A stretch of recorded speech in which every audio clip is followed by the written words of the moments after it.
ॐ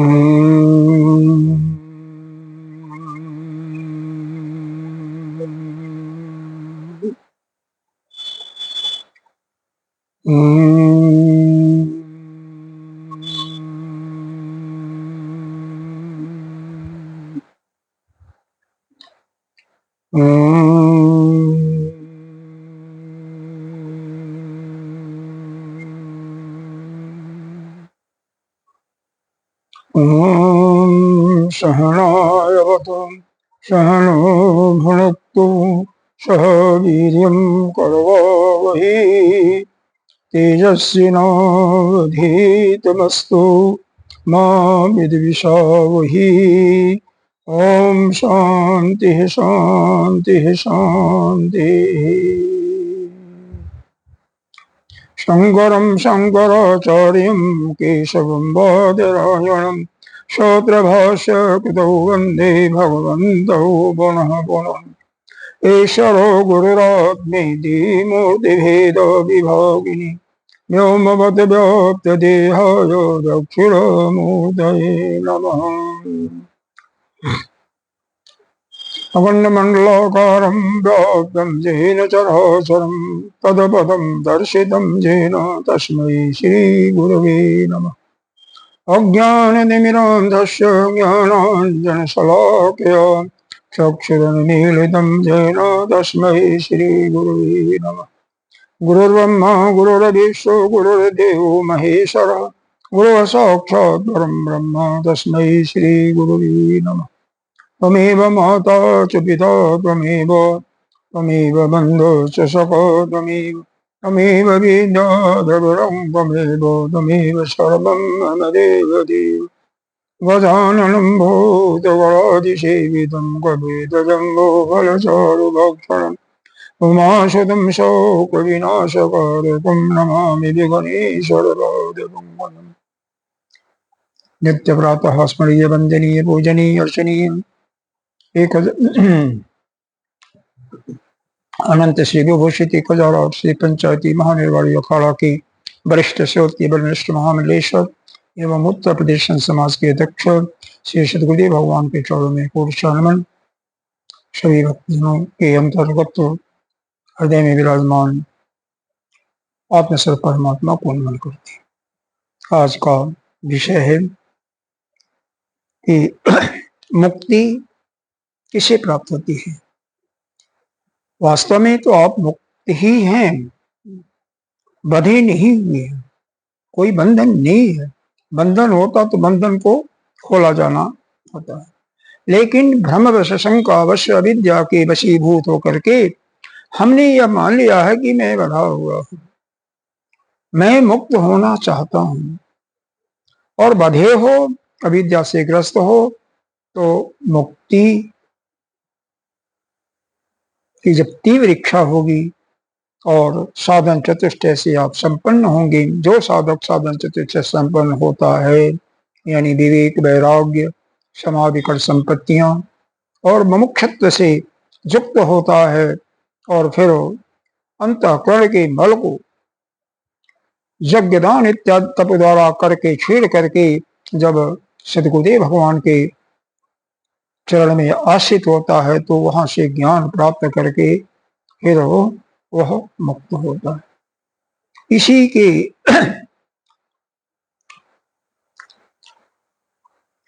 और अच्छी तरह से आपके चित्त में यह धारण हो जा, तो आदिगुरु शंकराचार्य जी का एक 33 उपनिषद के अनुवाक की 11 के अंदर जहां पर यह सिद्धांत आता है कि मुक्ति के लिए कर्म गौण है। 5 सिद्धांतों का यहाँ पर वर्णन किया हुआ है। ये एक तो मुक्ति केवल कर्म से हो सकती है, दूसरा कर्म मुख्य और ज्ञान गौण, तीसरा कर्म और गुण ज्ञान विद्या दोनों साथ साथ यानी ससमुच्च, चौथा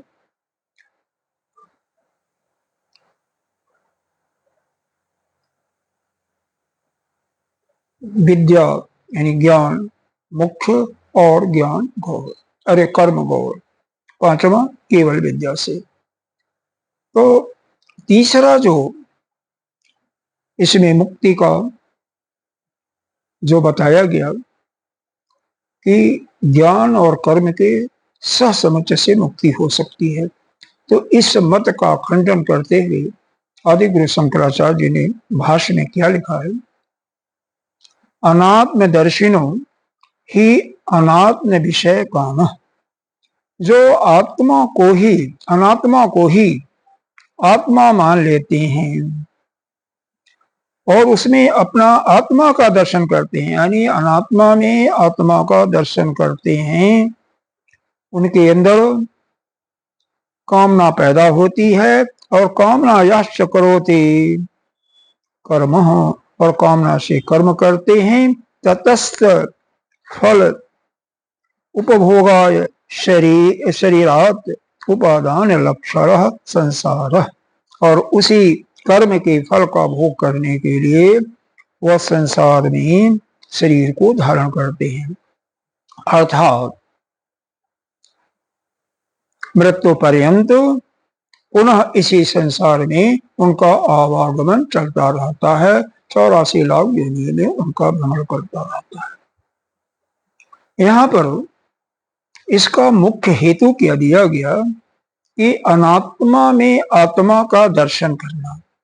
जो साधक अनात्मा को ही आत्मा मान लेते हैं वही कामनाओं से युक्त होते हैं और कामना से युक्त होकर के कर्म करते हैं, और कर्म के फल को भोगने के लिए वह शरीर को धारण करते हैं।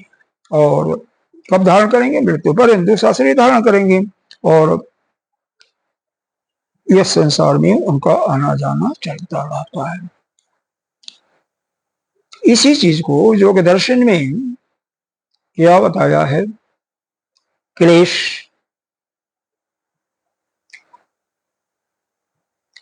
को परिभाषित किया है, अविद्या को परिभाषित किया है। अविद्या को परिभाषित क्या किया है, अनात्मनः अशुचि दुख नहीं, अनित्य अनित्य, थोड़ी सी इसमें अनित्य अशुचि दुख अनात्मन,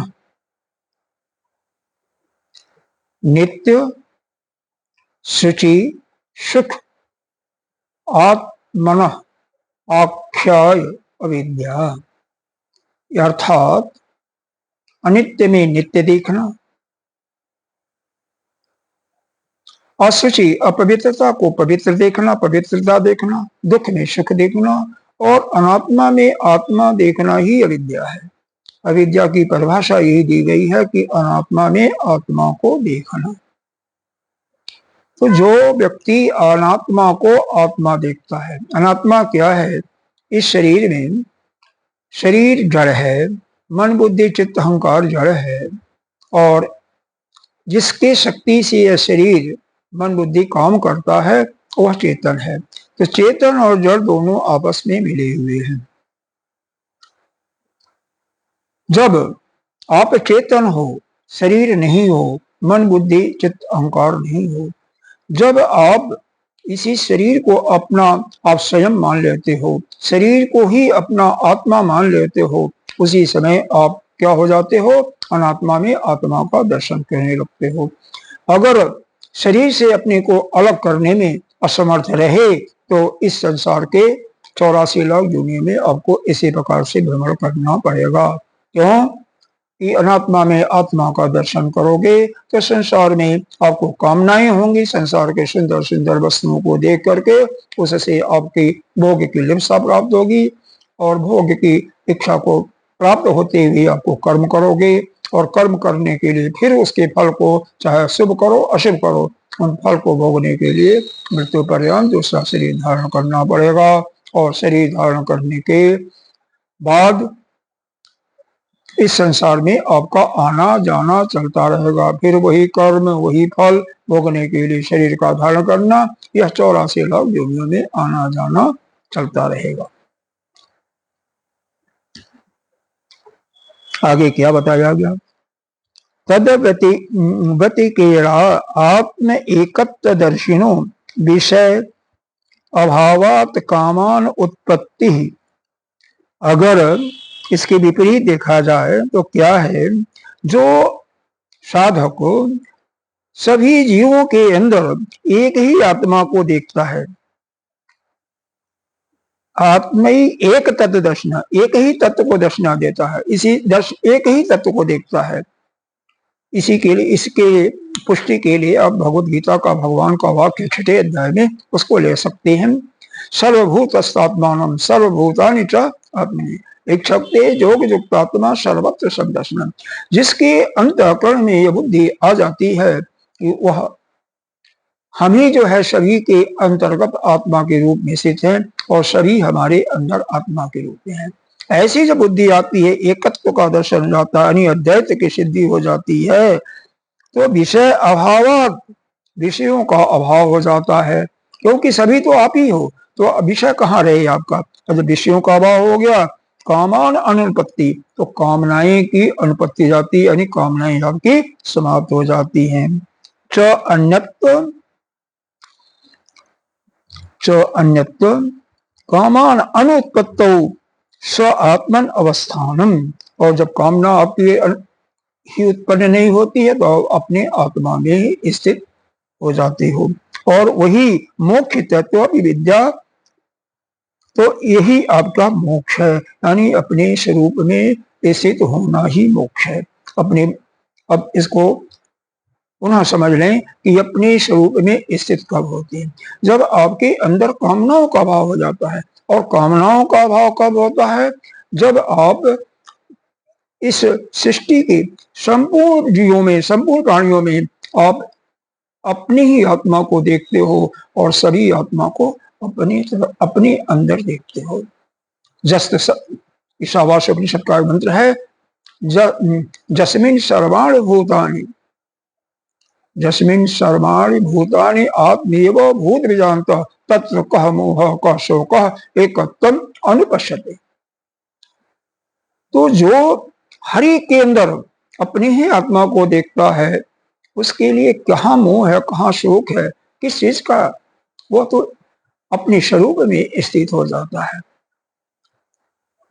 इसका मतलब यहाँ पर एक कामना शब्द आया है, कामना को भी देखते हैं कि यह भी एक प्रकार से आपके लिए प्रतिबंध है। तो इसी कामना को त्याग करके शांति प्राप्त करने के लिए गीता जी के दूसरे अध्याय में 71वें श्लोक में भगवान ने कहा, विहाय कामान सर्वान् पुम्मां चरति निःस्पृह निर्ममो निरहंकार स शांतिम अधिगच्छति। जो सभी कामनाओं को त्याग करके ममता रहित और अहंकार रहित अस्पृहा रहित होता हुआ विचरण करता है, वही शांति को प्राप्त होता है।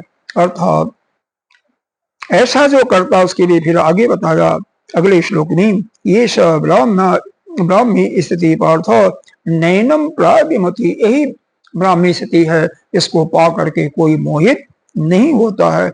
स्थित्वा अस्य अंतकाले भी ब्रह्म निर्वाणम रिक्षति, अंतकाल में भी, मरने के समय भी जो कोई इसमें से जाता है उसको ब्रह्म निर्वाण की प्राप्ति होती है, अर्थात तो वह मुक्त हो जाता है। तो यहाँ पर दो चीजें आपने विशेष रूप से देखा, अविद्या के कारण ही मुख्य जड़ जो है अविद्या है। अविद्या के कारण आपकी कामना उत्पन्न होती है और कामना के कारण यह सारा जंजाल फंसता है। आत्मा के कारण ही अनात्मा में आपका आत्मा का दर्शन होता है, और जब कामना उत्पन्न होती है इस अविद्या के कारण, तो आप काम करते हो और काम का फल भोगने के लिए नाना शरीर को धारण करके आपको मृत्यु पर्याप्त के बाद नाना प्रकार के योनियों में आना जाना और भटकते रहते हैं। इसलिए जिसको इस दुखालय संसार से हमेशा हमेशा के लिए मुक्त होना हो, उसे क्या करना चाहिए? अविद्या को जड़ से हटा देना चाहिए। अविद्या को जड़ से हटाने के लिए क्या है? वह यज्ञ दान तप आदि को निष्काम कर्म करते हुए वेद के अनुसार अपने अंतःकरण को शुद्ध करे और शुद्ध करने के पश्चात वह जो श्रोतीय ब्रह्मनिष्ठ, इसके लिए कहा गया है परीक्षा लोकान कर्म चित्तान ब्राह्मणो निर्वेद माया नास कृतः अकृतेन तत् विज्ञानार्थम सह गुरुमेवाधिगच्छति श्रोतीय समत्पाणिम श्रोतीय ब्रह्मनिष्ठम। तो वह समत्पाणी के साथ कुछ लेकर के नम्र होकर के श्रोतीय ब्रह्मनिष्ठ गुरु के पास, जो वेद का ज्ञाता भी हो और अपने स्वरूप में स्थित हो, उसके पास जाकर के ज्ञान को प्राप्त करके मुक्त हो जाए और इन संसार की जिससे संसार की सारी कामनाएं जब ज्ञान हो जाएगा अपने आप ही समाप्त हो जाएंगी, क्योंकि सभी प्राणियों में वही स्थित है, तो उसके अतिरिक्त तो कोई है ही नहीं है, तो विषय भोग अपने आप समाप्त हो जाती है। आपसे किसी को कोई इसमें शंका हो सकता है। मुख्य बंधन अविद्या है, अविद्या को नाश करना। अविद्या कैसे यहाँ पर दिया गया, हालांकि विद्या को 4 प्रकार से परिभाषित किया गया जो दर्शन में, कि या अनित्य में नित्य देखना, अपवित्र में पवित्र देखना, दुख में सुख का आभास होना और अनात्मा में अनात्मा को देखना। तो यह अनात्मा में जो अनात्मा देख रहे हैं, शरीर जड़ है, मन बुद्धि चित्त अहंकार जड़ है, इसको जब आप स्वयं अपने को मान बैठते हो कि मैं यही हूँ, तभी यह सारा जंजाल आता है, फिर यह बंधन आता है। और जिस समय आपको यह ज्ञान हो जाता है कि मैं यह नहीं हूँ, शरीर नहीं हूँ, मन बुद्धि चित्त नहीं हूँ, मैं तो नित्य शुद्ध बुद्ध मुक्त हूँ, तो आप मुक्त ही हो जाते हो। फिर वह आप सभी प्राणियों में आप ही दिखाई देते हो। तो आपके अंदर जो भी वासनाएं हैं अपने आप ही समाप्त हो जाती हैं। वासनाएं, क्योंकि कहाँ पर वासना होगी, जब आप सभी हर जगह कण में आप मौजूद हो, विद्यमान हो, तो किस चीज की वासना, किस चीज को प्राप्त करने की इच्छा करोगे। और जब किसी कामनाएं आपकी समाप्त हो गई तो आप अपने शरीर में स्थित हो गए, क्योंकि आपको कर्म करने की कोई आवश्यकता नहीं है। कर्म किसके लिए करोगे, बिना प्रयोजन क्यों करोगे, और सब में तो आप ही। इसी के साथ आज का सत्संग समाप्त होता है। ओम पूर्णमदः पूर्णमिदं पूर्णात् पूर्णमुदच्यते पूर्णस्य पूर्णमादाय पूर्णमेवावशिष्यते। ओम।